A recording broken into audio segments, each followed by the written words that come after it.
하나님의 말씀 출애굽기 37장 1절부터 29절 말씀입니다.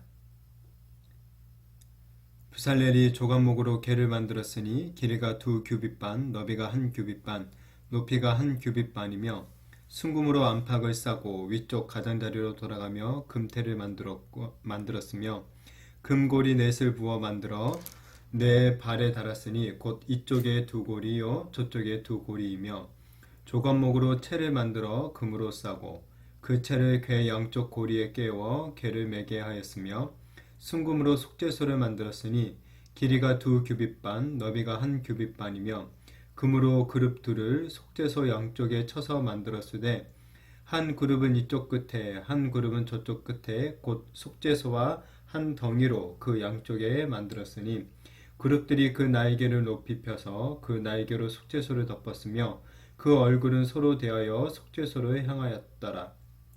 그가 또 조각목으로 상을 만들었으니 길이가 2규빗, 너비가 1규빗, 높이가 1규빗 반이며 순금으로 싸고 위쪽 가장자리로 돌아가며 금테를 둘렀으며 그 주위에 손바닥 넓이만한 턱을 만들고 그 턱 주위에 금으로 테를 만들었고 상을 위하여 금고리 넷을 부어 만들어 네 발이 네 모퉁이에 달았으니 그 고리가 턱 곁에 있어서 상을 매는 채를 깨게 하였으며 또 조각목으로 상 맬 채를 만들어 금으로 쌌으며 상 위의 기구 곧 대적과 숟가락과 장과 따르는 병을 순금으로 만들었더라. 그가 또 순금으로 등잔대를 만들되 그것을 쳐서 만들었으니 그 밑판과 줄기와 장과 꽃받침과 꽃이 그것과 한 덩어리로 되었고 가지 6이 그 곁에서 나왔으니 곧 등잔대의 3가지는 저쪽으로 나왔고 등잔대의 3가지는 이쪽으로 나왔으며 이쪽 가지에 살구꽃 현상의 잔색과 꽃받침과 꽃이 있고 저쪽 가지에 살구꽃 현상의 잔색과 꽃받침과 꽃이 있어 등잔대에서 나온 가지 6이 그러하며 등잔대 줄기에는 살구꽃 형상의 잔넷과 꽃받침과 꽃이 있고 등잔대에서 나온 가지 6을 위하여는 꽃받침이 있게 하였으되 2가지 아래에 한 꽃받침이 있어 줄기와 연결하였고 또 2가지 아래에 한 꽃받침이 있어 줄기와 연결하였고 또 다시 2가지 아래에 한 꽃받침이 있어 줄기와 연결되게 하였으니 이 꽃받침과 가지들을 줄기와 연결하여 전부를 순금으로 쳐서 만들었으며 등잔 7과 그 불집게와 불똥 그릇을 순금으로 만들었으니 등잔대와 그 모든 기구는 순금 1달란트로 만들었더라.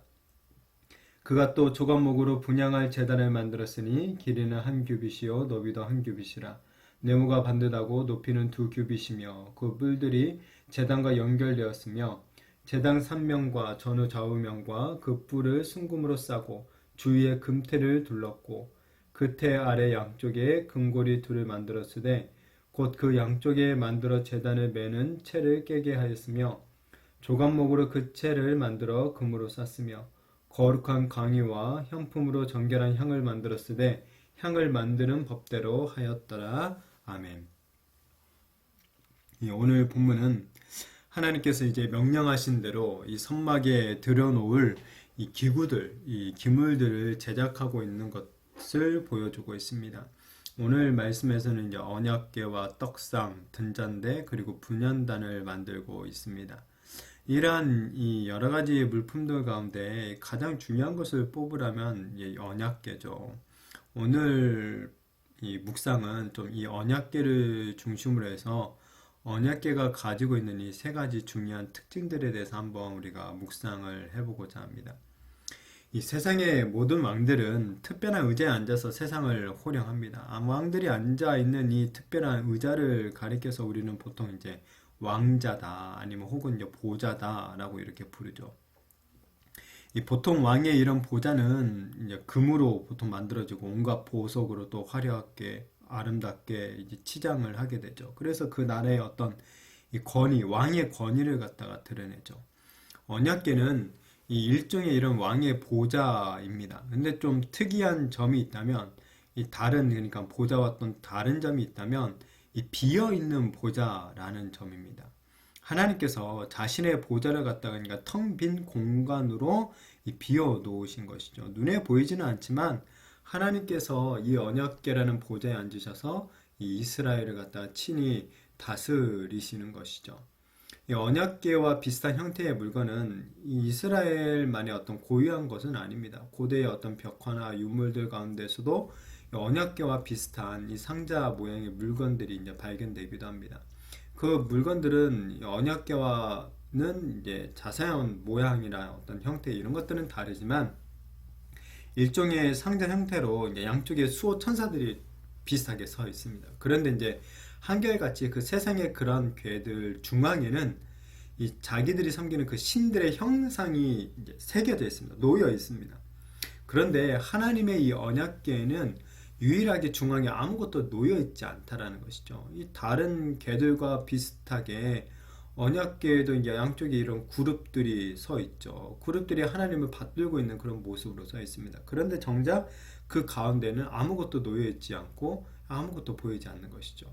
왜냐하면 이것은 이미 십계명에 우리가 이계명에서도 볼 수 있듯이 하나님은 결코 어떤 형상으로 만들 수 있는 분이 아니기 때문에 그렇죠. 하나님은 십계명에서 자신을 어떠한 형태의 형상으로도 만들지 말라라고 강력하게 경고하고 있죠. 우리가 믿고 섬기는 하나님은 이렇게 사람이 만든 어떤 특정한 형상 속에 이제 가둬놓을 수 있는 그런 분이 아니라는 것입니다.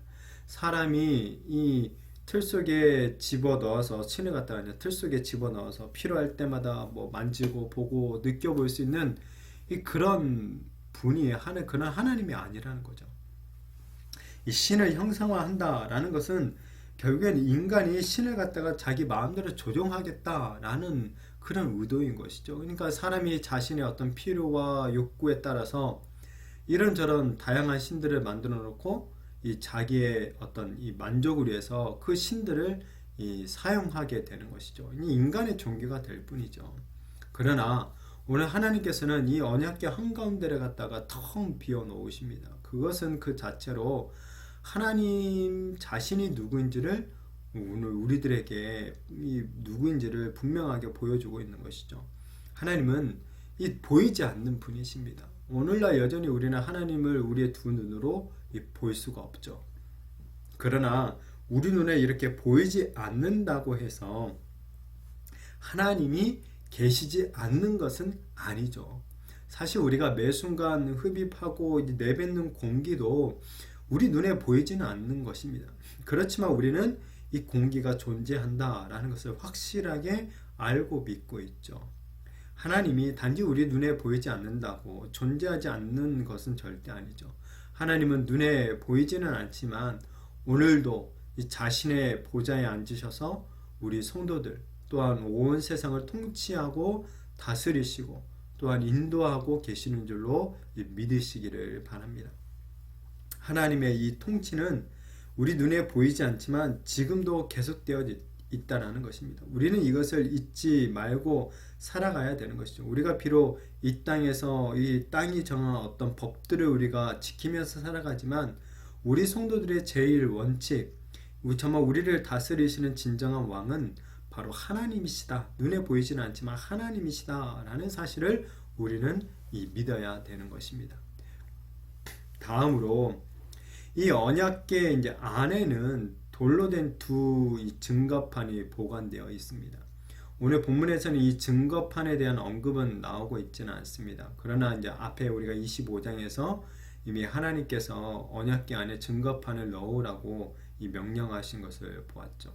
그래서 이제 오늘 이렇게 이 이 언약궤를 만들고 나중에 40장에 가면 이 언약궤 안에 증거판을 넣는 그런 이제 장면이 나오고 있습니다.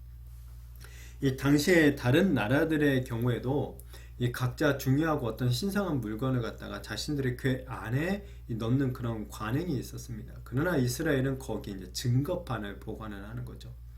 후대에 이제 거기에다가 이제 만나를 담은 항아리와 아론의 싼난 지팡이도 같이 넣어두게 되죠.